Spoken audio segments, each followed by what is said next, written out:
Assalamualaikum warahmatullahi wabarakatuh. Jumpa lagi saudara-saudaraku penjelajah 75 hadir lagi di depan kamera.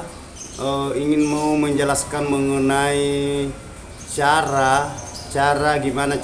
gimana cara supaya burung itu cepat berkembang biak di dalam ruangan RBW dan cepat bikin sarang sampai sarangnya bisa mahal. Istilahnya bisa saja punya sarang itu berkualitas.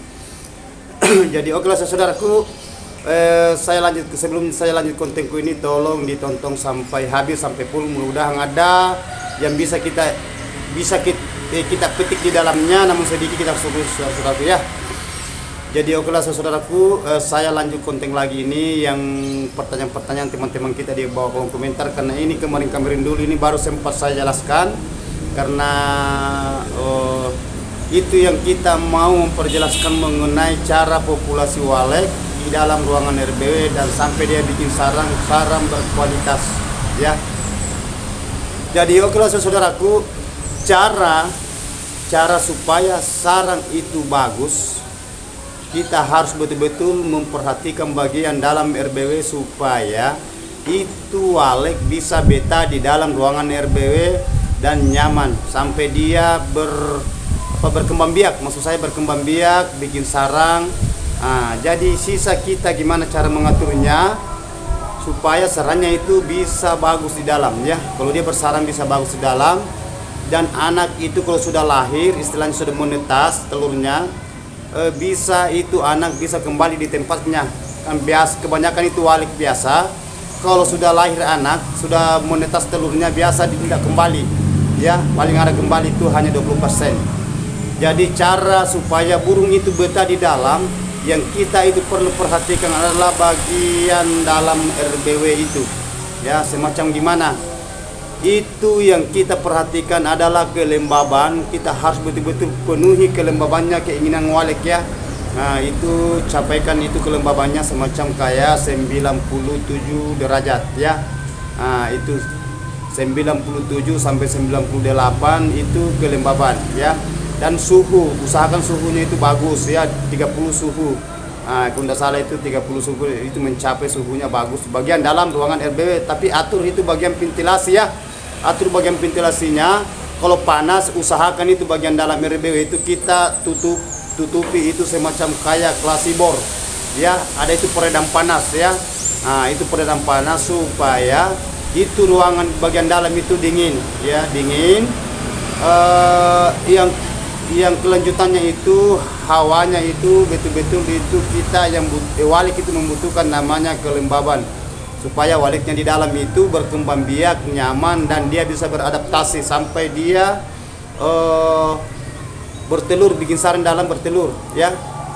Dan usahakan ya bagian di dalam itu kotorannya kita harus bersihkan ya, supaya kalau ada sarangnya jadi itu tidak naik amoniasinya ke atas sarang. Karena kalau sudah banyak kotoran, amoniasi itu hawanya itu naik di sarang sampai dia sarang itu berubah warna.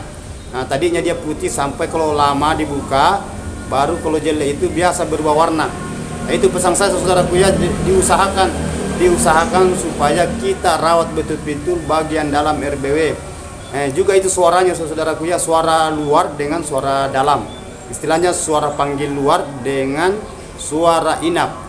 Ya usahakan kita setel baik-baik, carikan suara yang bisa membetahkan burung, bisa menarik burung, supaya itu burung bisa beradaptasi, bisa berkembang biak di dalam ya. Kalau dia nyaman itu ya pasti akan berkembang biak ya. Nah gitu saudaraku ya. Jadi tolong saudaraku, betul-betul kita itu perhatikan bagian dalamnya ya, jangan dibiarkan saja. Kalau sudah on, apalagi bagi yang pemula, kalau sudah on dia punya itu dibiarkan saja bangunannya. Paling dibilang biarkan saja sampai sudah aktif, kita tunggu hasil gimana waletnya, gimana nanti sarang sampai dia beranak. Ruangan RBW juga itu perlu diperhatikan ya, terkecuali kalau baru diaktifkan, istilahnya baru di-on-kan, itu kita masuk sekitar 3 sampai 4 bulan baru kita masuki pengecatan pertama ya. Ya, pengecatan pertama itu adalah kita itu periksa bagian kotoran, istilahnya tai walet. Dimana disuka kebanyakan itu kotorannya, kalau kita memeriksa itu pengecatan pertama biasa itu di Twitter ada ada kotorannya di bawah Twitter, berarti walik itu sudah bermalam. Dan kita lihat ya kotorannya apa sudah banyak atau masih basah atau kering. Kalau kering itu biasanya itu burung itu biasa pernah bermalam tapi dia keluar lagi. Ya, jadi biarkan saja ya, biarkan saja. Yang penting kita periksa bagian dalam itu RBW, usahakan kalau airnya kurang kita isi air ya. Nah, apakah itu merupakan dia pakai kolam atau pakai baskom atau pakai semacam kayak itu karpet ya, dia bikin kayu biasa kan, kebanyakan juga bikin kayu baru dipasang itu plastik yang bening. Nah, itu semua jadi, yang jelasnya itu ada air di dalam ya. Atau dia apakah dia pakai mesin kabu semacam kayak humidifier Mismaker F600, itu mesin pengembung, mesin uap ya. Dan itu juga harus kita setel saudara ya. Jangan dia aktif itu mesin kabu sampai pagi sampai sore. Usahakan kita pakaikan timer waktu jalannya, waktunya panas matahari kita harus kita on-kan, aktifkan itu ya, dia melalui dengan timer. Itu perkiraan itu kalau hawa panas sekitar jam 12 atau jam 1 ya, di situ aktif 1 jam ya. Ada juga biasa pakai 1,5 jam, ada juga 2 jam baru on. Per 2 jam bisa lagi menyala di jam 3. Jam 3 bisa menyala lagi ya, atau 2:30 sampai jam 4 ya.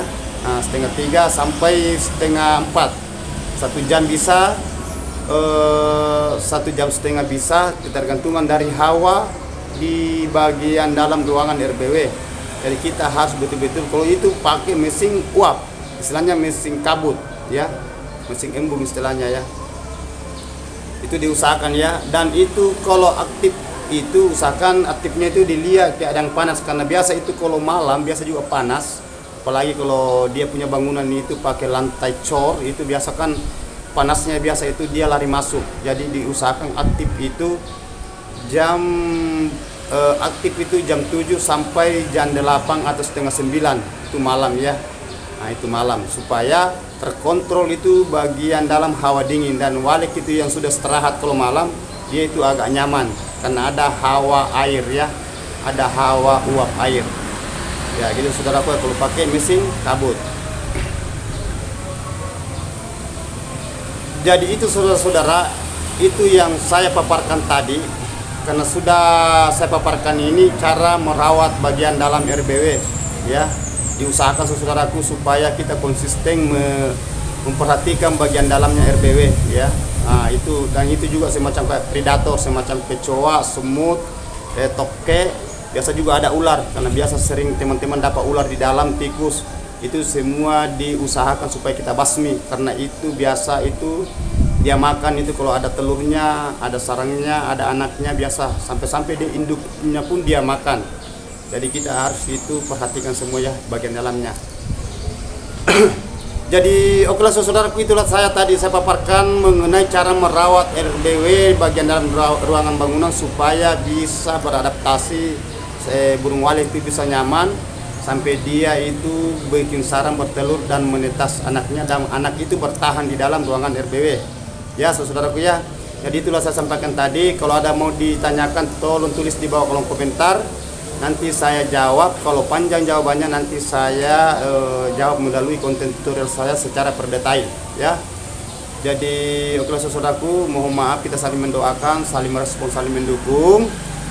Sekali lagi mohon maaf kalau ada kata-kata saya salah, karena saya manusia biasa, tidak luput salah dan hilaf ya, tidak luput salah dan hilaf.